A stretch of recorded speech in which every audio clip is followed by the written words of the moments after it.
Timbog ang isang Grab driver na nakatala bilang High Value Individual o HVI sa watchlist ng pulisya matapos masamsaman dito ang nasa 340,000 pesos na halaga ng pinaniniwalaang shabu sa inalatag na bypass operation sa Taguig City noong Martes. Hindi na nakapalag ang suspek na si alias Maki, 33 anyos, residente sa PDS BCDA Barangay Ususan, Taguig City nang damputin ng mga tauhan ng District Drug Enforcement Unit sa pamumuno ni Police Major Cecilio Tomas Jr. matapos makipagtransaksyon sa isang pulis na nagpanggap na buyer.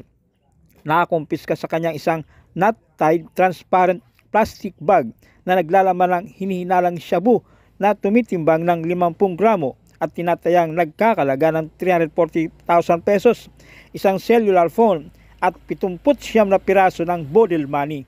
Nakakulong na ito sa Southern Police District at maharap sa kasong paglabag sa Republic Act 9165 o Comprehensive Dangerous Drugs Act of 2002.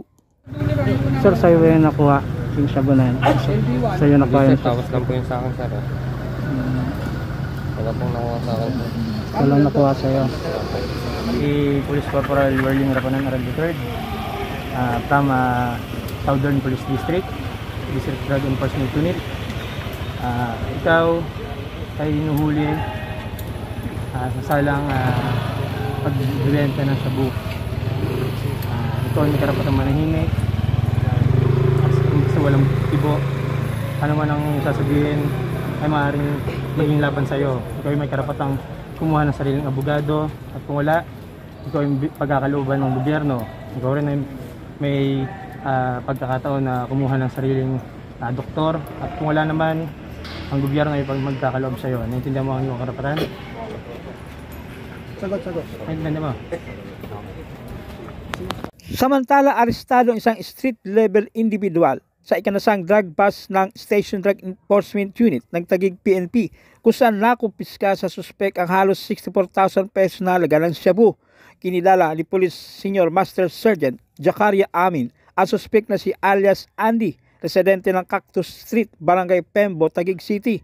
Sa ulat ni Police Captain Kenny Camarcayad, hepe ng SDU, nagkasa ang kanilang mga operatiba ng drug bypass operation itong Martes sa ganap na alas 10:20 ng gabi sa Cactus Street, Pembo, na nagresulta sa pagkakaresto ng suspek na si alias Andy matapos magbenta ng hininalang illegal na shabu sa nagpanggap na police pusher buyer kapalit ang mark money. Nakumpiska sa suspek ang 11 pirasong plastic sachet ng hininalang illegal na droga na may timbang na 9.4 grams at nagkakalaga ng 63,920 pesos, at recover din sa suspek ang ginamit na mark money.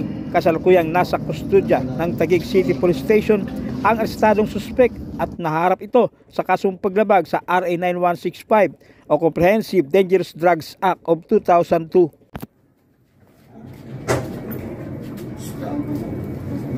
Okay, go. Andy Larin E. Martin, kami ang SDU ng Taguig. Ikaw ay aming inaaresto sa salang paglabag sa Section 5 and 11 ng RA 9165. Ikaw ay may karapatang manahimik at tawag sa walang tubo.